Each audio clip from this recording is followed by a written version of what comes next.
Arakan আর্মির কমব্যাটেন্ট যারা তাদের প্রয়োজন, এবং সেরকম একটি বিষয় মাথায় নিয়েই এটি করা কূটনৈতিক প্রতিবাদ পত্র কিন্তু সেন্ট্রাল গভর্নমেন্ট অফ মিয়ানমারের পক্ষ থেকে আমাদের পররাষ্ট্র মন্ত্রণালয়ে পাঠানো হয়েছে। আর সেই বিষয়টি মাথায় রেখেই আমাদের তারেক জিয়া মহোদয় তিনি কিন্তু বিবিধ বক্তব্য হাজির করেছেন। একটি হচ্ছে যে অনন্তকাল ধরে অন্তর্বর্তী সরকারের শাসন অভিপ্রেত নয়, আর আরেকটি হচ্ছে আপনার যদি মানবিক করিডোর দিতেই হয় সেটা প্রদান করবে নির্বাচিত সরকার, অন্তর্বর্তী সরকার নয়। পঞ্চদশ সংশোধনী বাতিল হয়ে যাওয়ার সম্ভাবনা প্রবল মে মাসে আদালতের মাধ্যমে, এবং তখন আপনার গণভোট প্রভিশনটা আইন সিদ্ধ হবে এবং সেটি কাজে লাগিয়ে তারা হয়তো 5 বছর বা বিয়ন্ড সেই সময়ের জন্য নির্বাচন হবে না এরকমের একটি মতামত বা রায় জনগণের কাছ থেকে নিয়েও নিতে পারেন। তখন বিষয়টা হয়ে দাঁড়াবে আরো কমপ্লিকেটেড। দুটি দিক আছে, একটি ওভার্ট আর একটি কোভার্ট। ওভার্ট দিকটা হচ্ছে মানবিক, আপনার রাখাইনে দুর্ভিক্ষ অবস্থা চলছে, আপনার ট্রান্সপোর্টেশন থেকে শুরু করে সব রকমের চ্যালেঞ্জই আছে, আর ফুড স্ক্যারসিটি তো আছেই। তো সেই জন্য আপনার এটা শুধুমাত্র রোহিঙ্গা ইস্যু নয়, এর সঙ্গে লার্জার যে বুদ্ধিস্ট পপুলেশন আছে যারা সান ও ডটার অফ দ্য সয়েল, তাদের অবস্থাটাও, তাদের প্লাইটটাও এখানে কনসিডারেশনে নেওয়া হয়েছে। এক, দ্বিতীয় যে বিষয়টা সেটি হচ্ছে আপনার এটা আমাদের ন্যাটোর যে কালেকটিভ উইল এবং স্ট্র্যাটেজি, যুদ্ধ কৌশল, তার সঙ্গে এটা সম্পৃক্ত। প্যাকোমের আন্ডারে এই অঞ্চল, তো ফলে তাদের যে যুদ্ধ কৌশল তার থেকে বিচ্ছিন্ন করে দেখবার সুযোগ নেই। আর আপনার আমাদের প্রতিবেশী রাষ্ট্র ভারত, তারা তো মার্কিন এলাই, তো ফলে চীনকে ঘিরে ফেলবার যে পরিকল্পনাটি আছে সেটাও কগনিজেন্সে নিতে হবে। হিস্টোরিক্যালি স্পিকিং মিয়ানমার হচ্ছে চাইনিজ ক্লায়েন্ট স্টেট, তো ফলে এখানে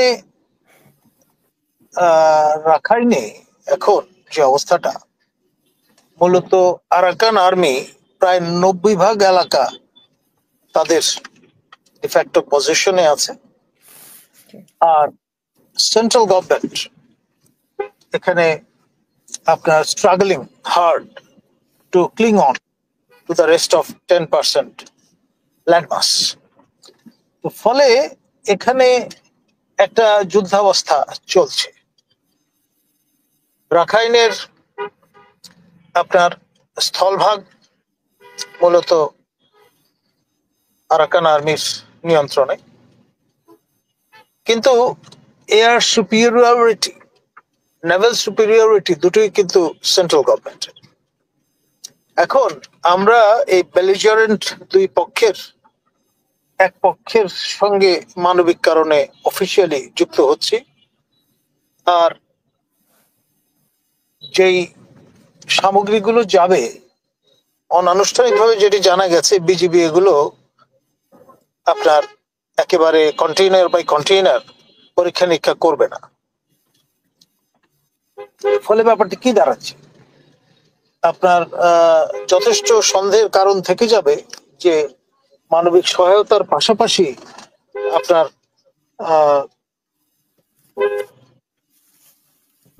যেটা ওয়ার টয়েস অ্যান্ড অ্যামুনেশন সেগুলো আপনার হয়তো সরবরাহ করা হবে আপনার এই আরাকান আর্মির কমব্যাটেন্ট যারা তাদের প্রয়োজন, এবং সেরকম একটি বিষয় মাথায় নিয়েই এটি করা কূটনৈতিক প্রতিবাদ পত্র কিন্তু সেন্ট্রাল গভর্নমেন্ট অফ মিয়ানমারের পক্ষ থেকে আমাদের পররাষ্ট্র মন্ত্রণালয়ে পাঠানো হয়েছে। আর এখানে স্বচ্ছতা নেই, থাকবার কথাও নয়, কারণ আমাদের মাননীয় পররাষ্ট্র উপদেষ্টা তিনি বলেছেন শর্ত সাপেক্ষে এই করিডোরের ব্যাপারে নীতিগত সিদ্ধান্ত তারা দিয়েছেন, কিন্তু শর্তগুলো খোলাসা করেননি, করা সম্ভব নয়। ফলে এই ডিপ্লোম্যাটিক নাইসিটির বাতাবরণের তিনি আশ্রয় নিয়েছেন। এখন ডেসপারেট অবস্থা যদি দাঁড়ায়, তাহলে আপনার যে স্ট্রাইকিং ক্যাপাবিলিটি আছে সেন্ট্রাল গভর্নমেন্টের, তারা তো আর স্থল যুদ্ধ করার কোনো সুযোগ পাবে না আমাদের সঙ্গে, কারণ আমাদের সঙ্গে কোনো স্থল সীমান্ত এখন আর নেই। মিয়ানমার সেন্ট্রাল গভর্নমেন্টের নিয়ন্ত্রণে যে বাহিনী আছে, তারা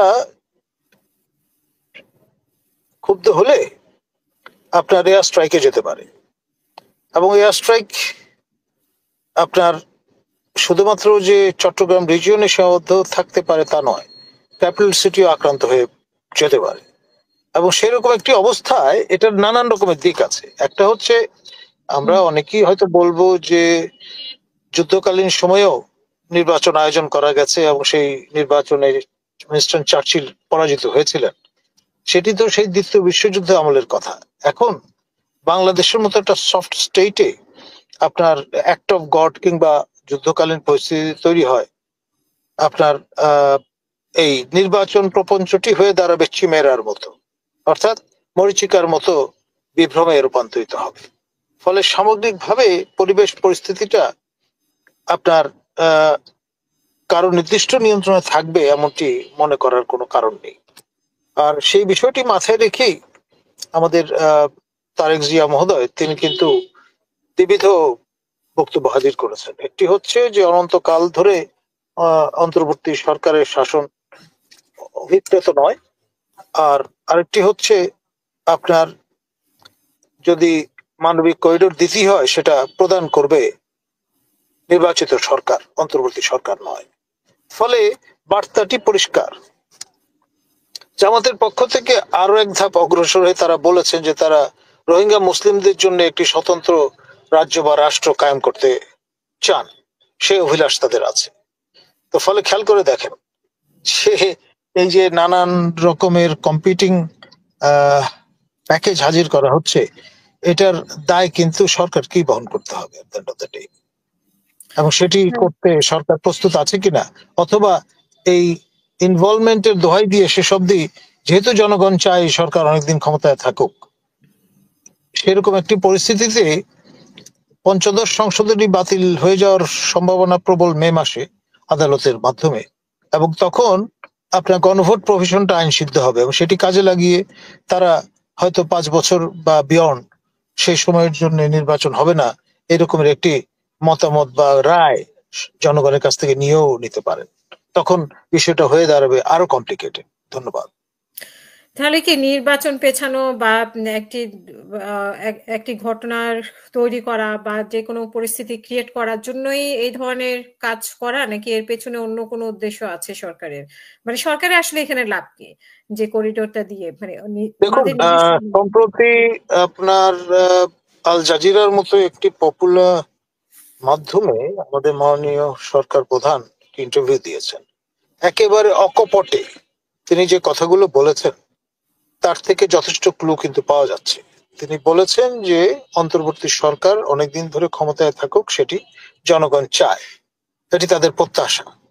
এখন কমপ্লাই করা না করার অবস্থানে তো তিনি আপনি, সুতরাং আকাল মন্দ কি ইশারাই কাফি, বুঝে নেওয়া ভালো। ধন্যবাদ।